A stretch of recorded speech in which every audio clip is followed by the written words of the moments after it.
Jadi begini, ini kan perkara antara klien kami sama Ibu Dian itu kan ada dua. Yang satu yang dulu pernah itu kan masalah kos-kosan di Salemba penjualan.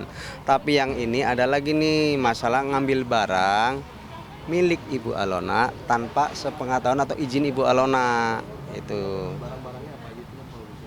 Kalau Nanti di dulu. kerugian Bu Alona sih banyak ya. Cuman kan kita Kalau sinkronkan sama keterangan miliaran lah. saksi. Ya masalah ya inilah barang-barang branded lah gitu kan. Gitu. Intinya gitu. Yang masih lengkap cuman sepatu saya masih ada satu lemari. Baju pun masih ada yang hilang. Tas banyak banget. Jadi yang udah rusak saya nggak bisa ngomong lagi lah. Saya juga nggak ngerti visi misinya apa ya, kayak tongsis lighting aja bisa diambil. Apakah maksud aku gini, aku bingung. Ini bener-bener pengacara nggak sih? Gitu loh.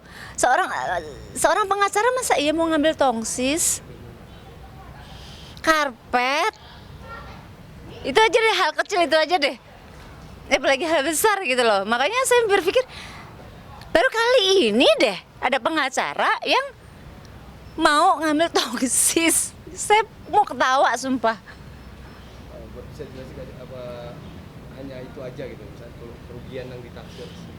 Enggak, kalau di situ ada satu set karaoke, yaitu pasti kan ada speakernya juga, terus screen touch. Belinya di sini kok Electronic City, tinggal nanti data-data saya kan ada ya kan. Terus dilacak oleh nomor telepon saya kan ada, gampang kok itu kan. Dan invoice-nya sudah kami dapat. Ya kan, dalam arti kan ada buktinya dan bahkan fotonya pun ada saat dipretelin. Ya intinya kalau tidak ada bukti dan saksi yang kuat tidak akan mungkin laporan kami diterima. Alhamdulillah sudah diterima. Malah mereka Nanti begini bukti ada geleng-geleng. LPN ini. Ya sementara terkait yang masalah diduga ya, dugaan pasal 362 itu milik barang tanpa izin. Itu dulu. Karena sebenarnya gini, kita udah mencoba menyelesaikan dengan Ibu Alona antara rekan ya, ex lawyernya tersebut sama Ibu Alona. Kita udah kirim somasi ya kan, ya barangnya klarifikasi benar nggak tentang seperti ini, permasalahan yang satu masalah Salemba, yang satu lagi masalah ngambil barang yang ini nih tanpa izin nih di perumahannya Ibu Alona yang di BSD City ya. Nah, tapi yang poin satu dia membenarkan, cuma ya kan hitung-hitungannya nih yang Bu Alona kan belum jelas nih sampai sekarang. Yang kedua, dia tidak benar, jawabannya begitu, tidak benar.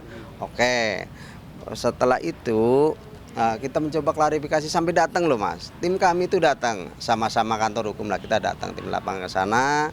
Kurang Kita merendah klarifikasi lagi nih, ya kan? Oke. Akhirnya dia kalau yang Foresta, kan ada perumahan nih, perumahan Foresta sama Greenwich.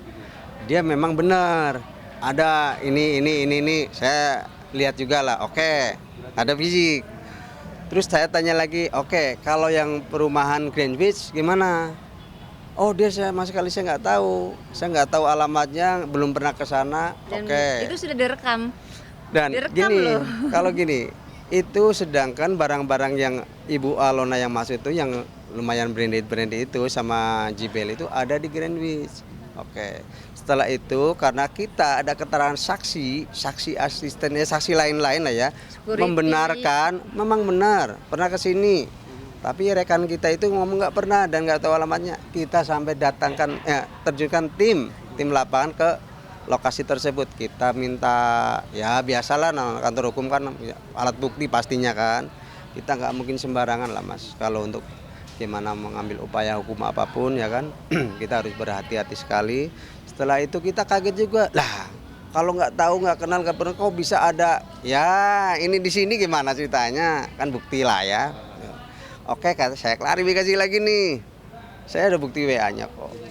Saya pastikan lagi rekan, saya mau tanya sekali lagi, apakah rekan yang itu cuma dia? Iya rekan. Selesai. Capek kita Mas. Pikir saya selesaikanlah baik-baik dengan Ibu Alona.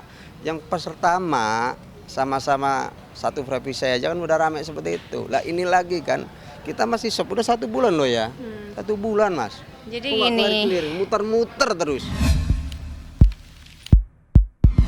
dia melihat saya ini tidak ada backingan, tidak punya kenalan siapapun, dan dia merasa dia itu punya kenalan petinggi-petinggi yang deket sama pihak-pihak petinggi, beda dengan saya. Jadi dia mungkin merasa di atas langit. Tapi saya ingatkan, negara kita adalah negara hukum. Walaupun Anda, Mbak Dian, ya, walaupun Anda seorang lawyer, pengacara yang dilindungi hukum, tapi Anda melakukan kesalahan dugaan pencurian, itu kan kriminal. Bukan berarti Anda bebas dari hukum. Itu yang Anda harus ingat. Kalau Anda memang betul-betul pengacara, Anda harusnya menggunakan kode etik. 1, harusnya Anda mengurus saya, membela saya saat bersidangan, bukan malah Anda diam. Melarang Anda yang namanya Jaka itu menekan saya, bukan membela saya. Justru pihak kejaksaan diam. Justru pihak lawyer saya sendiri yang menekan saya di saat persidangan. Apakah itu punya kode etik? Seharusnya membela. Gitu loh. Anda minta bayaran saya 300 juta loh. Tapi malahan apa? Allah Maha Adil. Dia tuh pasti akan menghindar. Percaya sama saya, akan menghindar. Tapi saya percayakan oleh pihak berwajib, kalau pihak berwajib ini akan menangani dengan bijaksana. Gitu. Karena apa? Kalaupun tidak menangani bijaksana, saya mempunyai bukti-bukti yang kuat, saksi yang kuat, saya akan tetap terus kejar sampai di titik akhir. Bukan karena kepuasan ya, tapi untuk pembelajaran ya buat dia, gitu. Sudah ada perkembangan. Kenapa ya si seorang gelar Dr. Halim Darmawan, SH, MH, CLA, kok nggak berani lagi sih ngomong di media? Di saat saya di dalam penjara, Anda menjatuhkan saya habis-habisan. Biar apa? Biar saya dihukum lama. Itu kan target Anda. Tapi Allah berkata lain. Sekarang berbalik kan? Kita lihat nanti. Kembangannya kasusnya seperti ini. Kemarin tanggal 16 ya, 16 Agustus 2022, Ibu Alona sudah di BAP sebagai saksi korban ya. Sudah dikasih 19 pertanyaan di situ, sudah menjelaskan semua. Ya biasalah namanya ranah penyidikan, pertanyaannya seperti itu Mas. Untuk menggali keterangan dari korban, disinkronkan dengan bukti-bukti biar dia menjadi alat bukti yang sangat kuat kan gitu. Setelah ini mungkin pemanggilan saksi dari pihak pembeli, notaris, PPAT, BPN. Kita lihat gitu. aja nanti. Setelah itu baru nanti Dr. Halim tersebut gitu Mas. Ada dugaan-dugaan kasus seperti halnya mafia tanah nggak sih Bang? Nah, begini, sebenarnya kemarin ya kita ada kaget juga, tapi nggak apa-apa. Ini kan saya nggak boleh mendahului penyidikan ya. Ya gini, misalnya gini nih, cluenya nih. Ini nggak pernah ngasih kuasa ke orang ini.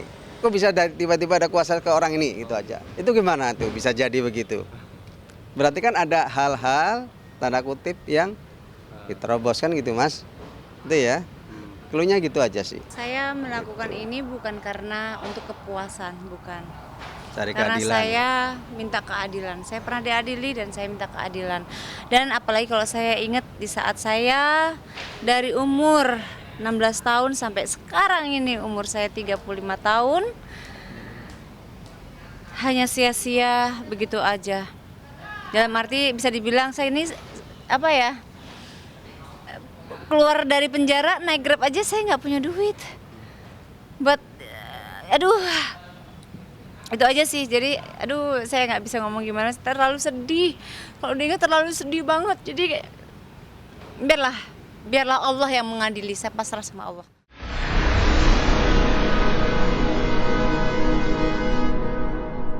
Jadi jangan lupa untuk subscribe Cumi Cumi. Ditekan ya tombol lonceng merahnya.